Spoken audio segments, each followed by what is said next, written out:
The people of Iraq have no voice. The people of Afghanistan and Pakistan have no voice.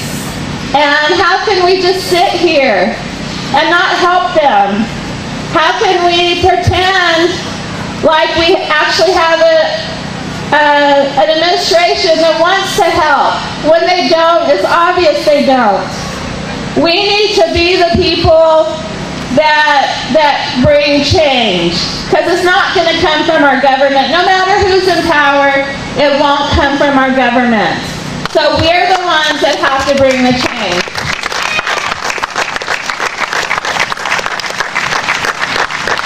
And I think that the change has to come from the very bottom up.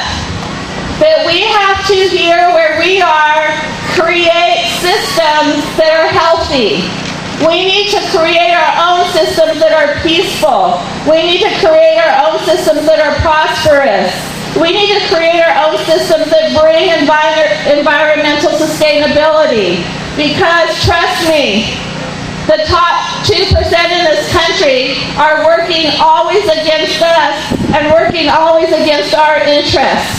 So instead of us sending all our money to Washington, D.C. or to New York to pay for interest to the banksters that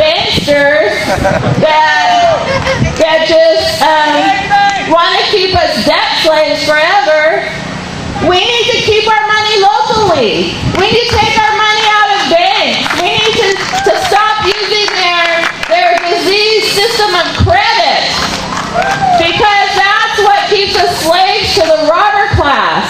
That's what keeps us wage slaves, and that's what keeps us debt slaves. We need to spend money locally. We need to support artists and businesses locally. That's what we need to support. But the one thing that we need to do, and as a peace community that will have the most effectiveness, is to stop our children from joining the military. And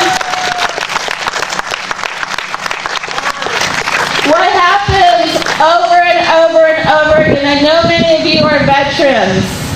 Some of you are veterans from that last awful experience, Vietnam. Nothing has changed. You know why nothing has changed? Because we're anti-war. And we should be anti-war. But even more than that, we should be pro-peace. Yeah. And we should realize and recognize that even if we don't have a hot war going on somewhere, that there's a covert war going on somewhere, or they're planning their next wars.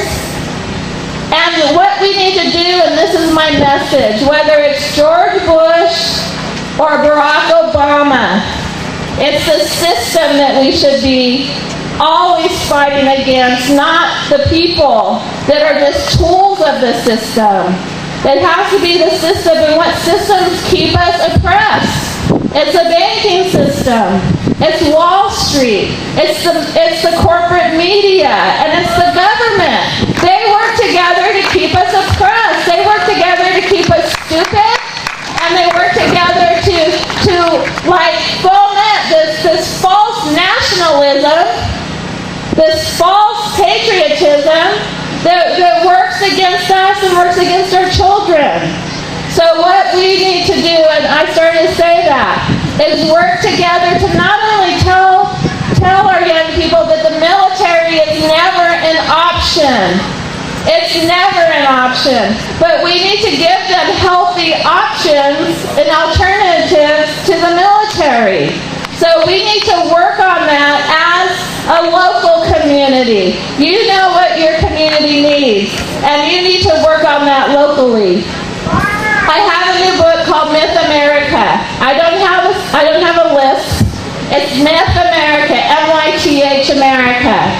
And it's the 10 greatest myths of the robber class and the case for revolution. And it's a revolution I propose, one where we get our pitchforks and our torches and we march on Congress, or we march on the White House, or we actually, is it a violent revolution that I'm proposing? No. No, because they know how to repel that. That will only revolutions down on us. What I'm proposing is what Martin Luther King Jr. proposed 40 years ago or longer. A revolution of values. And when we have this revolution of values and we stop being you know what? They don't call us citizens anymore.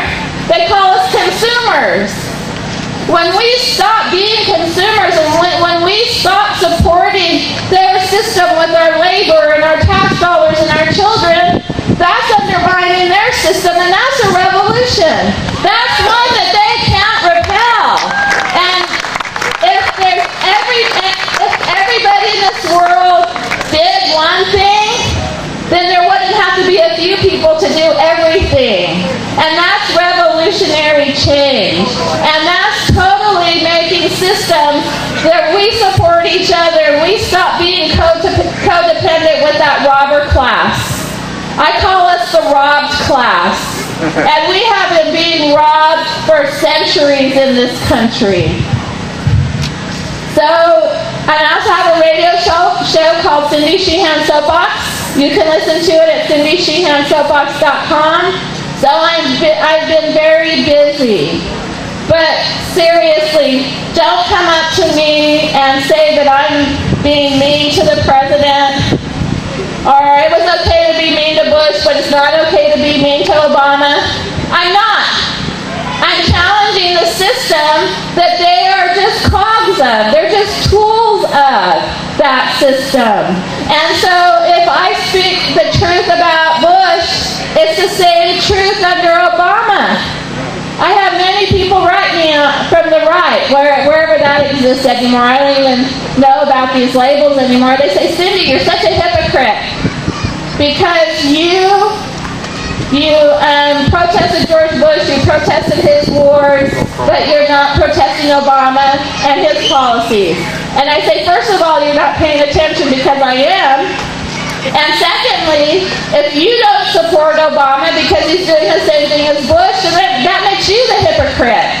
But then we can look also on the left side of the spectrum.